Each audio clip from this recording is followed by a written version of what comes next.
Now, when it comes to true dreams and the meeting of the souls, the dead don't get to control who to go to see, nor do the living determine who they get to see from the dead.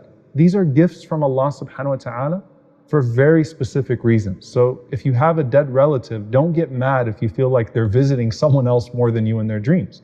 It's entirely up to Allah subhanahu wa ta'ala whether or not to send your soul back to you after sleep, and whether to send souls to meet each other when you sleep.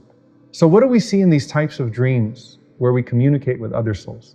Sometimes you just see people that you loved strolling in paradise in their favorite dress, or with the most beautiful appearance ever, and they're smiling right at you in a dream. And sometimes they look distressed because they need something from you to reach another level. Sometimes you might see someone appear to you to even ask you to go handle a financial debt, as was the case of Thabit ibn Qais radiallahu ta'ala anhu, who after the battle of Yamama, again a shaheed, he appears in a dream and he asks his companion to go find a shield of his that was stolen in the battlefield. And he tells him the exact location where it is. And he says, then go ask Abu Bakr radiallahu ta'ala anhu, the Khalifa, to pay off a debt that I had with that shield. So the shield was found in the exact same place he said it would be, and Abu Bakr radiallahu ta'ala anhu actually acted upon that dream. Sometimes it's a word of advice. Many of the students of Imam Sufyan al-Thawri rahimahullah would see him in their dreams after he died, and he was still giving them advice. Sufyan ibn Uyayna rahimahullah said, I saw my teacher Sufyan al-Thawri rahimahullah in a dream, and I said, Awsini, give me advice. He said, you need to keep the company of fewer people. Others just saw him in Jannah, and in some dreams they asked him how he got there. Ibn al-Jawzi rahimahullah narrates that someone had seen Sufyan al-Thawri in a dream, and he was asked, what did Allah do to you? So he said, I had only been put into the grave, and in an instant I was in front of the Lord of the worlds. I entered and straight away met someone who said to me, Sufyan. I said, yes.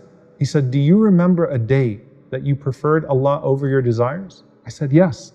And upon answering, I was immediately served these big plates of food from Jannah.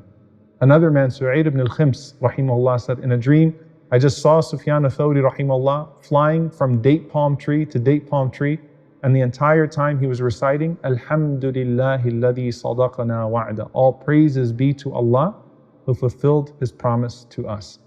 And subhanAllah, how sweet when you see a deceased parent or a teacher or a friend enjoying the sweetness of paradise.